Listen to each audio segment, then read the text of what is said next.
This is Sick and Wrong, America's #1 source for antisocial commentary. Brought to you by the Reach Around Foundation. Good evening. Welcome to Sick and Wrong, the world's source for antisocial commentary. I'm one of your hosts, D. Simon. I'm the other jackass, Lance Wackerly. How you doing there, Lance? I'm good. This is podcast number 21. 21. We're kind of moving right along. For our south of the border friends. So, dude, I realized something earlier this afternoon. At around 3:30, I realized that I'm in love with Sarah Silverman. Oh, yeah? I was... What convinced you? Well, I was showing that video on YouTube of that song that she did. It was called, like, I Wish or something like that. Oh, yeah. You can go check it out if you want, people. It's on YouTube. Just do a search for I Wish. And in the video, she's, like, farting and singing this song. And I was showing this to a couple people at work, because this is kind of a funny video. She's a funny chick. And I was looking at her, and she's hot. Yeah? She's a really hot girl. And, you know she's married to, right? Well, yeah, I was getting to that. But in the video, she's squeezing out that fart at the end. And I swear to God, I popped a chub. It started out as a chub, and I was like, I'm aroused by Sarah Silverman farting. Did you hear wedding bells in the back of your head? Well, no, you just mentioned who she's married to. Oh, right. She's married to Jimmy Kimmel. Yeah, but it's Hollywood. I mean, those people Dude, don't that just stay fucking married. pisses me off. He's like a big, chubby doofus. Yeah, but, the thing is, she's a Jewess. I'm a Jew. I could fill her full of my Jew milk. But instead, she's dating a German.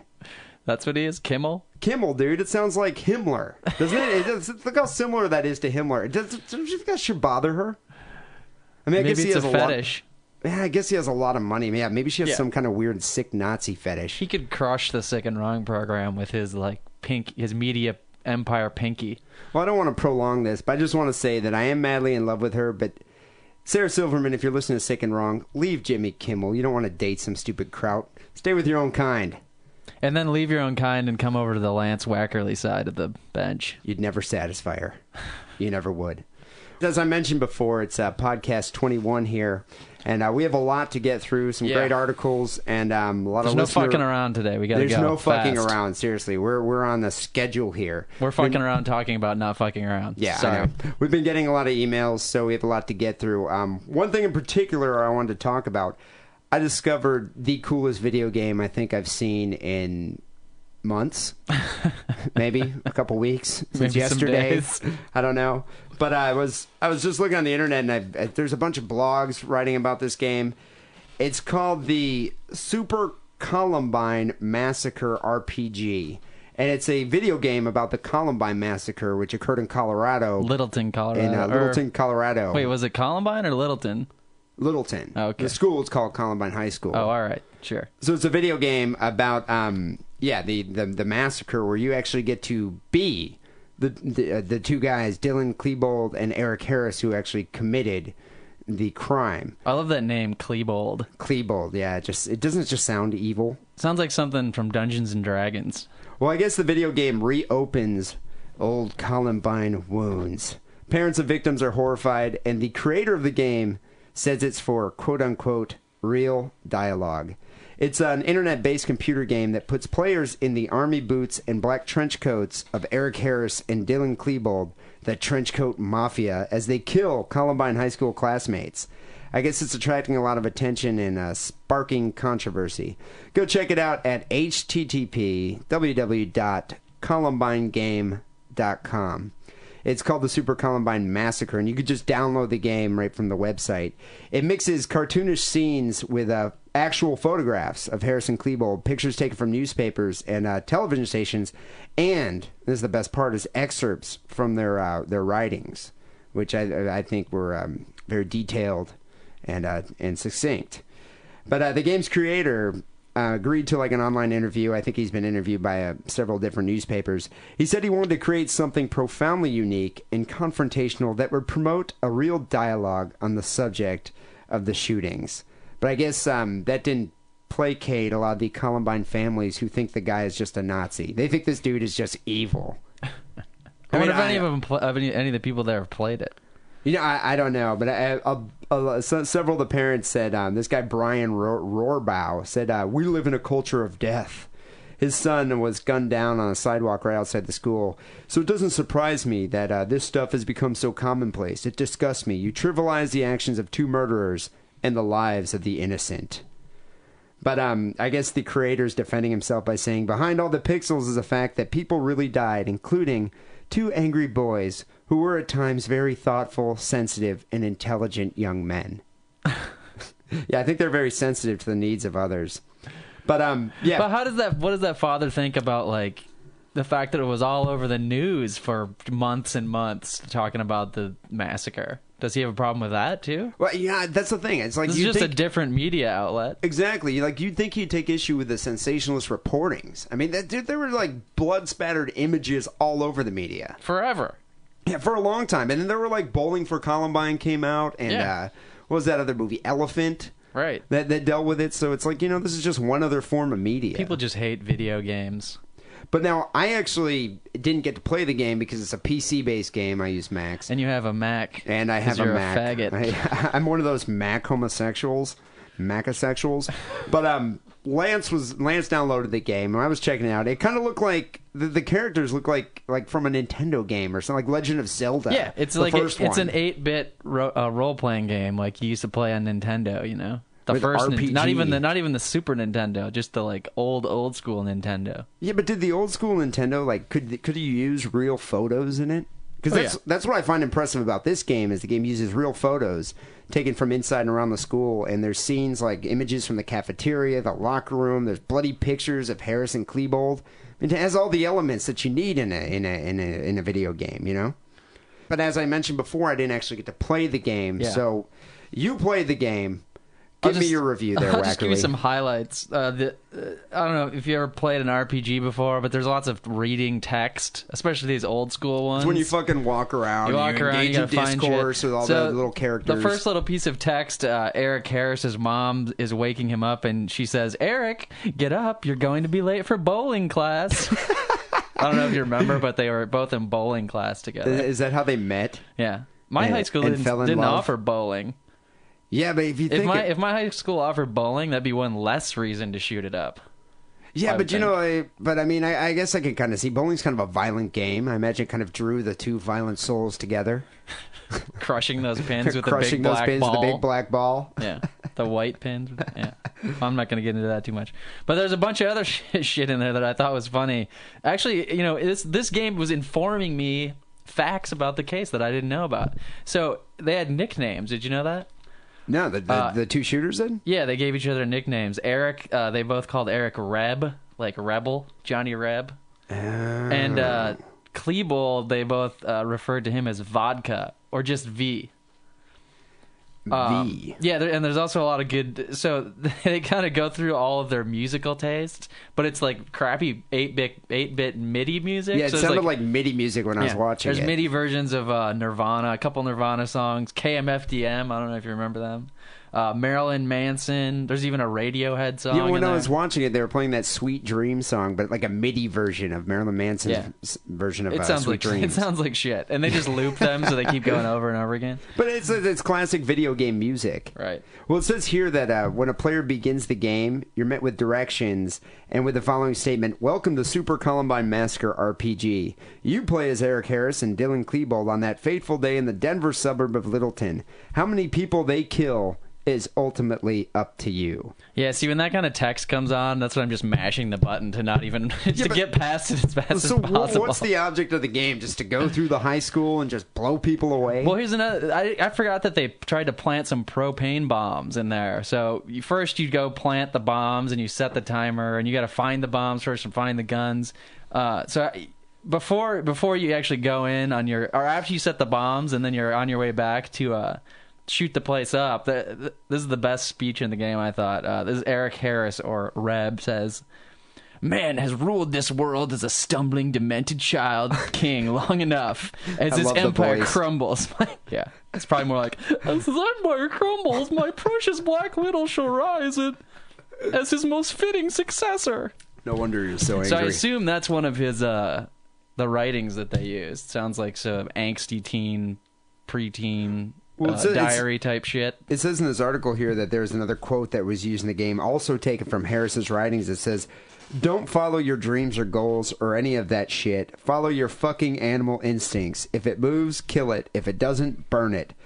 And then it says "kein Mitleid," which I guess is a German phrase for German no shit. mercy. Yeah.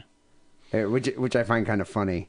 I was wondering when they had all these writings showing up in like as the little quotes in the game, and then there's a picture of their face. Right. Did they ever publish their journals online, or like did those guys ever have a blog or something? They didn't have blogs in '99. They didn't have blogs back then. But I wonder how come someone hasn't gotten a hold of their journals and published them online? I don't know. Because I would love to read that. Yeah. Or you could just play the game and get a taste. So the game's pretty boring till you actually get to go back to the school and whip the guns out and start blowing people away. So I mean, is it violent? Do you get to see graphic images of heads blowing off? No, what it's happens? cartoon, 8-bit cartoon violence. But little Super Mario action figures. Yeah, but there's some. So here's the enemies, quote unquote. I guess they're your enemies in the game since you're playing as Eric Harris. So you come up against popular girl, jock type, pretty girl, preppy girl, nerdy girl, goody good girl, sheltered girl. There's a lot of girls. Did you know what? I bet you these guys were virgins, and that's why they were so pissed off. I wonder if they were hot for each other.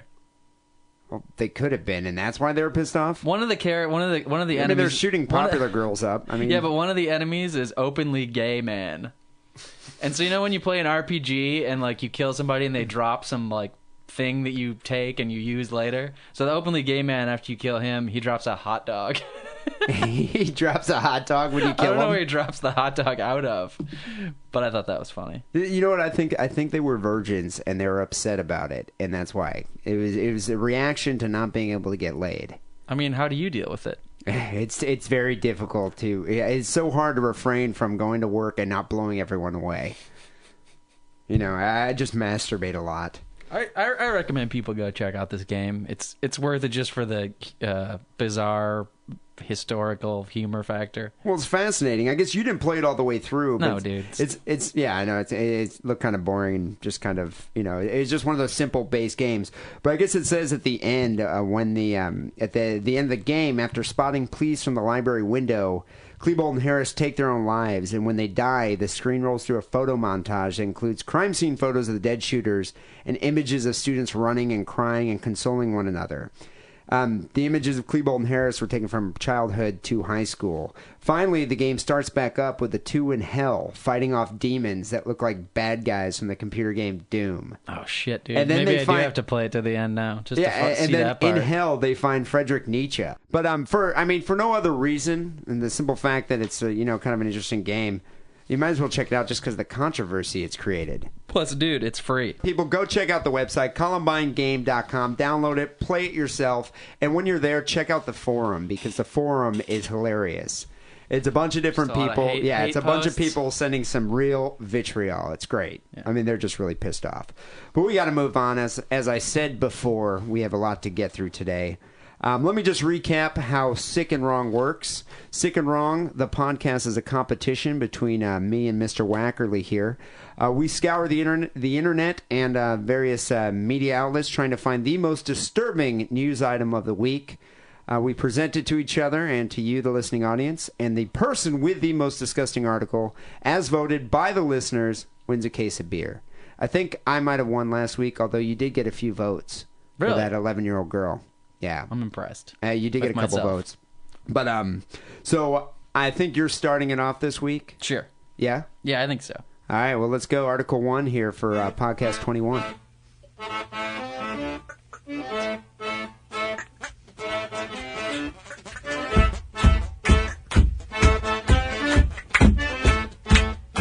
Dateline, Spotsylvania, Virginia. The headline's a little misleading. It says, Mother catches teacher in bedroom with two boys. This is an epidemic in the United States of teachers getting it on with their students, right? But that never happened when I was in high school. No. There were a lot of teachers I would have liked to bang. There were a lot of teachers I would have given my left nut to bang. A couple. Dude, you would have banged even some of the 40-year-old ones, the middle-aged ones. I mean, dude, I was so horny, I would have had sex with a dog. I did need help with my grades. Yeah, extra credit. Yeah. But now they're like these hot, 25-year-old chicks that are bedding down these 15-year-olds. This woman's name is Bonnie Sue Davis, and she's every kid's wet dream. She's 35, and is she hot? The picture's really close up on her face, so you can't really tell if she's chubby, but she looks all right. Actually, she kind of looks like a porker. But whatever, dude. One of the first lines is the article. Whoever wrote the article said, "We want to make very clear that when the mother of one of these boys walked in, there was no sexual activity was witnessed. There were no drinking nor drugs, and everyone was fully clothed." So nothing happened. Wait a minute. Okay. Nevertheless, 35-year-old Bonnie Davis was in a darkened bedroom with two of her male students, ages 14 and 15, on a Friday night in February. I should probably mention at this point that she's a special ed teacher. Oh, shit. How could you leave out that? A private investigator's been looking into this case. So wait, hold on 1 second. Let me get this straight. She was in a dark room with two retards? Two 14 and 15-year-old retards. And a private investigator's been looking into this before the mother actually walked into her in the darkened room. Talk about easy prey. And she's being the DA in this town. She's being accused of 6 counts of contributing to the delinquency of a minor, 2 counts of sodomy. Sodomy? And oral sex is sodomy. Oh, yeah, okay. And one charge I always forget that. And one charge of having sex with a 14-year-old. Her attorney says these charges are false. Of course. The parents were the ones who brought in the private investigator after one of the boys at the school went up to the principal and said he told the principal that the other boy said he was going with the teacher. Like as if they were going steady or something? Well, the principal just took that to mean, he had like a retard crush on his teacher, and that's his way of expressing it. That, let me just... we're dating. Let me just backtrack here a bit. Are these like Down syndrome retarded kids, or are these just kind of like kids that are slow? Because a kid that's slow, I guess, could still probably, understand what sex is all about and get aroused. But a Down syndrome kid? Are these cerebral palsy kids? If he's just slow, does that justify it in your mind, or getting it on with him? No, but I mean, I could see how a slow kid would be like, "Sweet, dude, I just scored." Whereas like a retarded kid would be like, "I don't know how to tie my shoes." I mean, the special education class in my school was full-blown retarded people. I don't know about your school. I mean, how was it when you were in the class? So were you valedictorian? No, we had like an assortment. I remember there were a few Down syndrome kids, a couple cerebral palsy kids, and a couple kids with just like, severe social disorders. It doesn't say specifically the diagnosis of these kids. Man, I wonder if that's some kind of weird fetish. So the parents heard this from the principal, said, "Hey, you got pulled the teacher aside. Hey, this kid says he's going with you." And apparently the teacher just said, "Oh, that's just how retards be."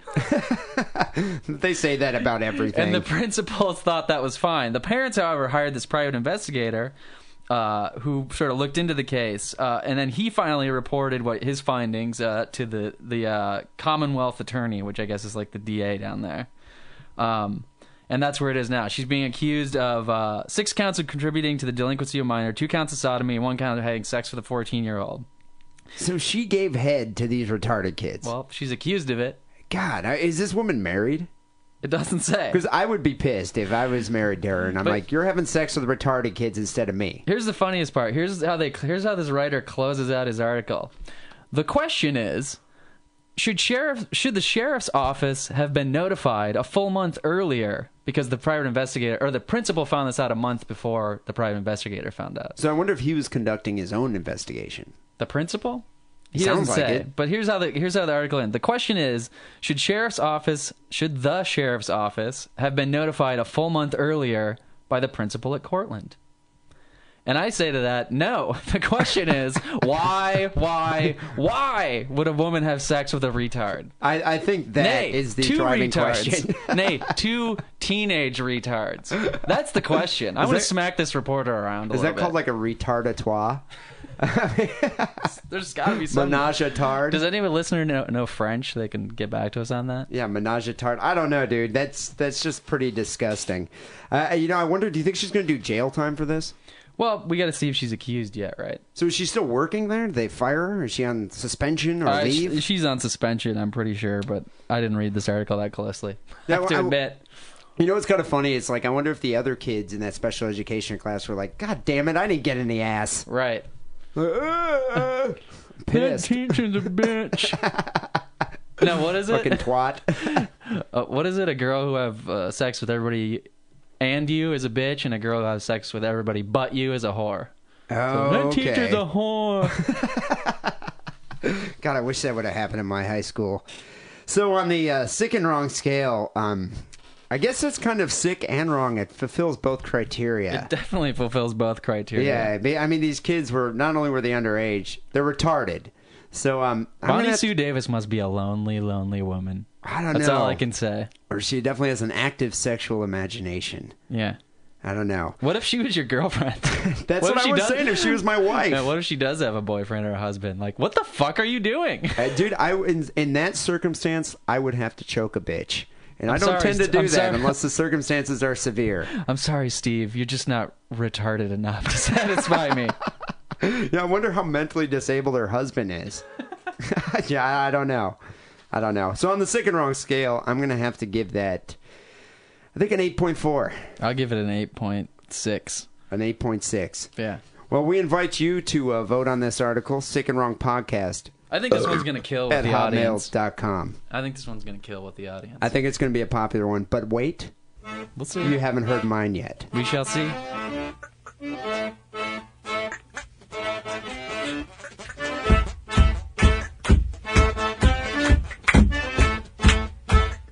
So I read this on CNN. A bizarre LA insurance fraud case. Two women, aged 72 and 75, were just arrested. Old and crafty. And two homeless men were dead after the pair took life insurance policies out on them. This is completely bizarre. It's like in the realm of insurance fraud, this definitely has to be one of the most outlandish ways to collect on on an insurance claim. So it starts out in L.A. for the indigent, for the desperate, for the down-and-out homeless motherfuckers. It might have seemed a peculiar offer, but hardly one to walk away from. Life off the streets in exchange for signing an application for a life insurance policy. I mean, if you think about it, you're sitting in the gutter in your own filth and feces, and these two old ladies were like, hey, we're going to take care of you. You just got to sign this policy. I guess more than a dozen insurance policies worth over $4 million would follow. Los Angeles police... On just these two guys? Well, no, there are many guys. Oh. Los Angeles police and prosecutors say each with a different version of the insured's lives, but all benefiting the same septuagenarian woman who paid for the two former transients' apartments. And for a couple years, until the insurance policies matured, life was good. So these two old ladies found two hapless indigents off the street, took them in, bathed them, clothed them, fed them, gave them apartments. I mean, it just sounded like they're the, epitome of benevolence here. They're taking care of these two old ladies. It almost sounds like that movie Trading Places. Remember? Yeah, I remember. I don't know how many people recall that movie. It's a seminal Eddie Murphy flick. It's from the 80s. Yeah, and Dan Aykroyd. And that hermaphrodite. But in that movie, these two old, capitalist pigs take Eddie Murphy and bring him up from the gutter and set him up in their business and basically replaced Dan Aykroyd's life. Dan Aykroyd. Well, they ruined him. They ruined Dan Aykroyd. It's all to prove a bet whether just anybody off the street could play the stock market. Could play the stock market and be successful in their firm. And I think they were betting for $1 or something. But something like that. You should go rent that movie if you haven't seen Pretty it. good. You get to see Jamie Lee Curtis's tits too. She was a hermaphrodite. But she still has good tits. I don't think you get to see her dick though. No. But there's a great line in that movie. I don't know if you remember. Who would be putting the cools out my rug? Probably the best Eddie Murphy line he's ever said. So I guess for the moment, life was good for these two homeless guys. I mean, here they are, not homeless anymore. They're living in an apartment, living the good life. Then, after the insurance policy matured... 4 years, we're talking? Couple of years, 3 years. Bad things would happen. One of the men, 73-year-old Paul Vados, was hit and killed by a car in a Los Angeles alley in 1999.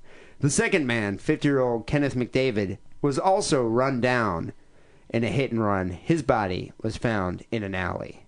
I guess homeless people are no strangers to alleys. Yeah, but you know what? These women are kind of stupid Because there's much easier ways to kill a homeless person. You just deliver like a case of wild turkey to their door, and a carton of cigarettes, and maybe some cocaine, some smack. Yeah, Then you come back the next day and they're dead. And that's why I'm surprised. But instead, they drove over them. Yeah. Which, well, actually, that's suspect. I mean, that's still alleged. It's not proven whether or not they were behind the wheel. They're the beneficiaries of the life insurance policies, right? Yeah. Well, what happened? Both deaths were reported as unsolved hit and runs, and authorities fear that others met similar fates. I guess Helen Golay, 75 years old, and Olga Rutterschmidt, doesn't that just sound evil, 72, were both arrested on fraud charges. And people claim this case is kind of freakish. I guess they say the woman befriended the two homeless men, Vados and McDavid, paid for their rent utilities, and then took out 19 life insurance policies on them, forging most of their signatures with rubber stamps. They listed themselves as beneficiaries. So what's kind of interesting about this? The life insurance policy is what, 2 years? How long does it take to mature? Maybe 3 years? I wouldn't know. I'm not sure either. I've never actually taken one out on somebody. But I'm sure the homeless guys were probably completely ignorant. They had no idea. But one thing I was wondering, do you think the old ladies, during the 2 years that they were feeding them, taking care of them, also had sex with them? How old were the homeless dudes, does it say? One guy was 50, one guy was 73. Well, that's definitely within the realm of possibility. Well, these two homeless guys probably haven't been getting anything. It's probably one of except the from other, each other for a few years. Benefits. Yeah, they think that, hey, these two old ladies are into us. Let's get this big bum orgy on here. Although that's probably, how if you're a drug dealer, don't get high off your own supply. That's one of the seminal rules. I don't know. I have this disturbing There's probably image. a rule to this scam that you don't have sex with a guy you're going to murder. I just have this disturbing image of these old ladies, just kind of pulling up their skirts, hiking up their skirts, pulling down their panties, and this withered, flaccid labia rolling out, hanging on the ground like a ball of scrotum. A couple moths fly out. I don't know, and these homeless guys just kind of slurping these labia like. All right, it's disgusting. I'm gonna fucking vomit. It's just disgusting. I guess each insurance application reinvented details of the applicants' lives. And one, the woman said that she was his fiance. Another one said that she was his cousin. Both of them said in another insurance policy. I mean, they took out 19 policies here on these two guys that they were his aunts. So the life insurance policy matured over a couple years. And this is the best part. So one of the guys, McDavid, 50 years old, he reported $42 in taxable earnings in the year 1999. And so so he earned $42 that year when he died. Which tax bracket is that? I don't know. Why would a homeless guy even report his taxes? Who's going to audit that guy? No, actually, you made $52. Okay, not 42. You're going to have to come down to the IRS. Well, he was listed as having an income of $50,000 to $150,000, a net worth of $4 million. So these ladies totally cashed in when these two guys died. He's just got a lot of tax-sheltered accounts. Dude, they got $2 million per homeless man. So when the people died, when the two guys were mysteriously ran down, the two ladies collected $4 million. I don't know. I guess one of the attorneys for American Life Insurance Company says he's seen all kinds of clever and creative ways that people in the past have tried to collect and defraud insurance companies, but this one takes the cake. Wouldn't you, if this was your thing that you did, this little scam, wouldn't you move from LA to San Francisco? I mean, San Francisco's like the mecca of homeless people, right? There's no shortage of homeless people here. You can't swing There's your arm. There's a lot of homeless people in LA, though. Yeah, but they're sort of more hidden. If you're in San Francisco, you can't swing your arms without hitting 3 or 4. Well, I guess what happened is I know that's true. I'm surprised they didn't move up here. Well, so what happened is police connected the two hit-and-run deaths by chance. When detectives were working separately on the cases, they started talking about the peculiarities of an elderly woman, unrelated to the deceased, requesting police reports and attempting to claim the bodies. So these ladies are going into the police department and claiming the bodies. Maybe she's just a cannibal or I think a vampire. I think these ladies had balls. They had big balls. I mean, to do something like this, to go right. I mean, they're going right in the police station. Underneath the labia or instead of the labia? I think wrapped in that hanging, dripping labia, those flaccid pieces of skin. Some giant testicles They're buried just up dried. They look like, beef jerky just kind of hanging. Dude, stop. Well, police still do not know who was behind the wheel when the men were killed. But they're not ruling out that either one of the women might have been driving. Oh, it's probably the next homeless guy on the list. Well, I guess police are now poring over years of unsolved hit-and-run cases around the city. I mean, there's been so many. They found other policies taken out on other guys that have died. They fear that it might be like 8 to 15 people that these ladies might have been defrauding and murdering. I guess the women were placed under surveillance a few weeks ago. Yeah, harvesting. Police say they decided to arrest them after noticing behavior they say alarmed them. They were meeting with other elderly, frail-looking men and directing them to sign documents. So the police were like, you know what, we're going to have to just go move in and arrest these old bags. I don't know, dude. I don't think the story's entirely sick. I wonder if while they're waiting, in the 2-year period, the old ladies ever have to come over and like lay down the pimp hand. Because you don't want the guy down the goon hand on these guys. You don't want your guy to die before the 2-year or whatever period it is to come up. So if you go over his apartment and he's engaging in risky behavior, you gotta smack a bitch. Do you think they had to go over there and actually physically remove the 40s of malt liquor from their hands? Just bruise him up a little bit, let him know what consequences lay in store for that type of behavior. I wonder if it's just like, if you live for another year, you're gonna get this fifth of wild turkey. Mm-hmm. Okay, whiskey. Yeah. We have whiskey for you. So I don't know. On the sick and wrong scale, I'm going to, just for creativity's sake, originality, I'm going to have to give this probably an 8.5. Okay. Dude, it's I give it an 8.5, but I think that means both of our stories going to average out to the same score. That's why I'm going to open it up to the listening audience. It's definitely a listener week. This is a listener week. So send us your vote. Sick and Wrong Podcast at hotmail.com. You can also vote through the MySpace website, myspace.com/Sick and Wrong Podcast. And you can decide who wins the case of beer for podcast 21. People, if an old lady ever tries to lure you off the streets into her car with a Werther's candy, just say no. Just don't trust her. Just say no to the Werther's. Think of those withered, flaccid labia just hanging. Get off the labia. All right, well, we need to move on here. Got to wrap up the show.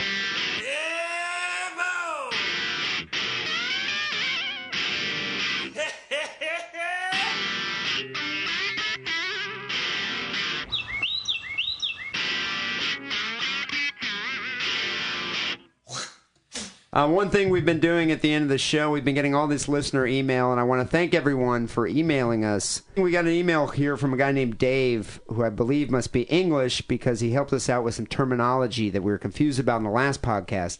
If you recall, you did an article about an 11-year-old girl who's the youngest girl in Scotland to become pregnant. And you asked me what white trash was called in Scotland. That's what I was implying, that she was white trash, and I was thinking, does Scotland even have white trash? Like, what's English white trash? What do they call it? And so we said, like, I think they're pikeys, and I think you said they're chavs. Well, Dave sent in this email here and verified the terms pikey and chav. So I guess a pikey is P-I-K-I-E? P-I-K-I-E is an inbred Irish gypsy. They can usually be found on caravan sites boning their cousins. It is advisable not to walk your dog in a pikey-infested area, as they may steal it and try and sell it back to you at a price of around £5. I don't know if you remember the movie Snatch, but I think Brad Pitt in that movie was a pikey. They also enjoy picking fights with people and will often use weapons. A pikey can be recognized by their crappy clothes or the fact that their dog leads are made out of bale twine. Their language is also not very clear, and it's easy to mishear a pikey. What's bale twine? I don't even know what bale twine is. We're going to need him to translate his own email now. Well, there's all this like English terminology that I'm just not familiar with. Now, a chav on the other hand here, a chav is C-H-A-V. A chav is a young lad about 12 years of age, about 4 feet high, baseball cap at 90 degrees, and he's wearing an imitation Adidas tracksuit with trouser legs tucked into his socks. Very descriptive. I don't think we have anything like that over here. Well, actually, you know what they sound to me? They sound to me like white people trying to impersonate black people. Oh, right. Which I think we call Weegros. Yeah. Do we call them Weegros? Sure, here? we can call them that. I think we call them Weegros.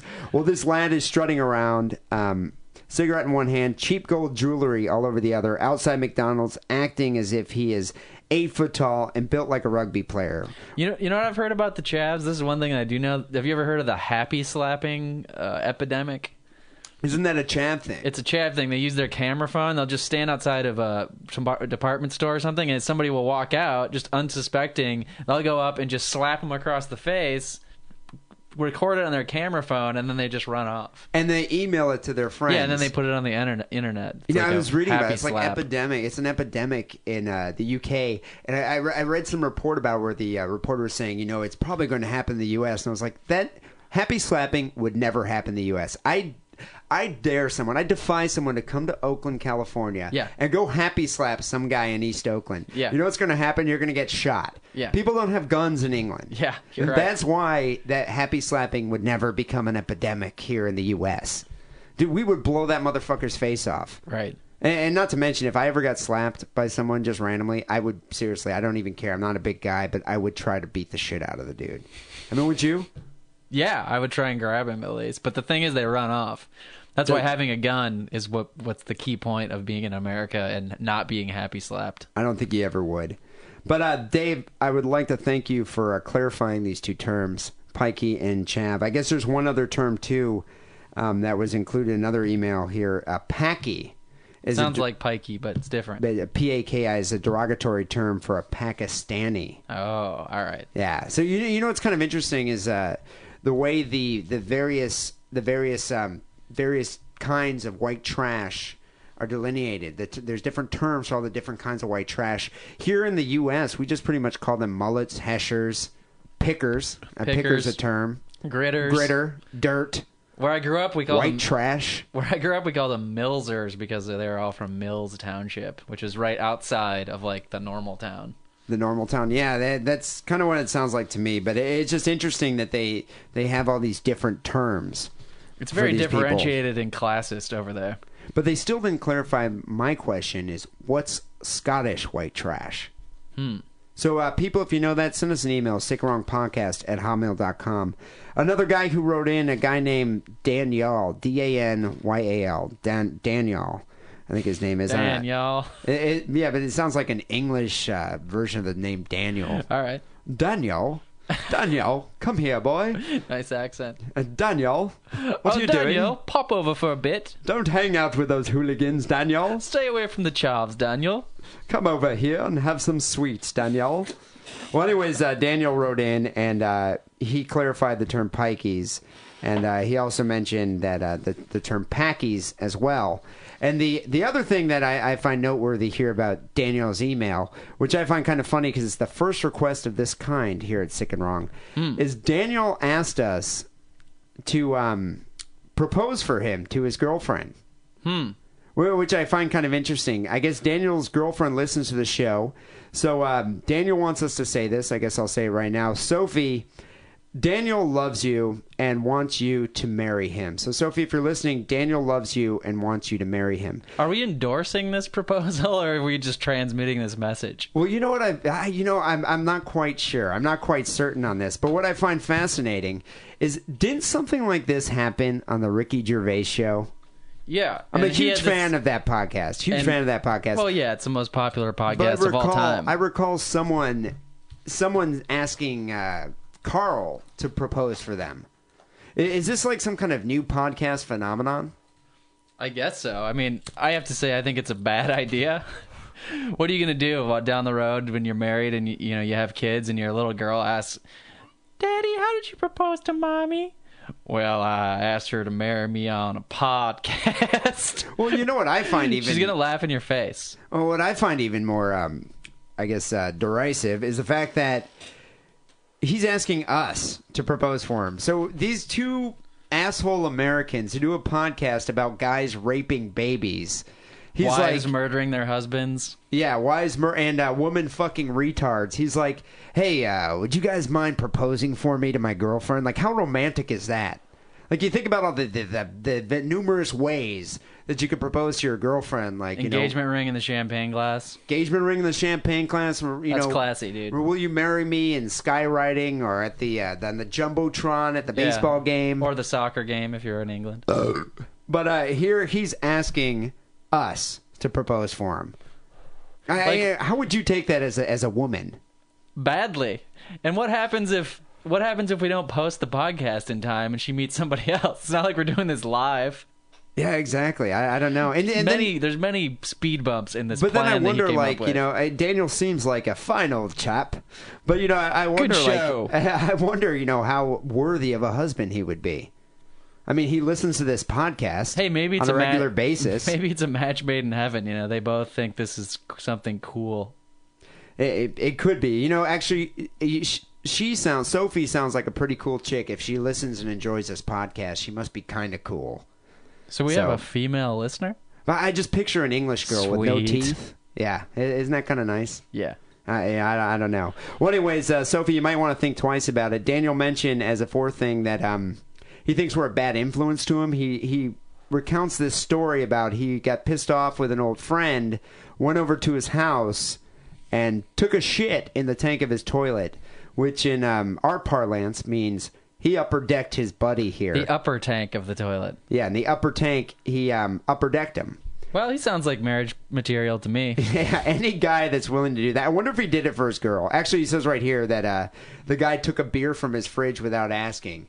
So that merited an upper decking. Okay. Dude. At least he's not impulsive.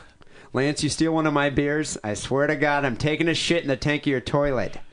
I don't know. You know what? I'd marry this guy. Why not? Maybe we could do... Sophie, just go for it. This guy sounds like marriage material to me. I say go for it. I say the endorsement has been given.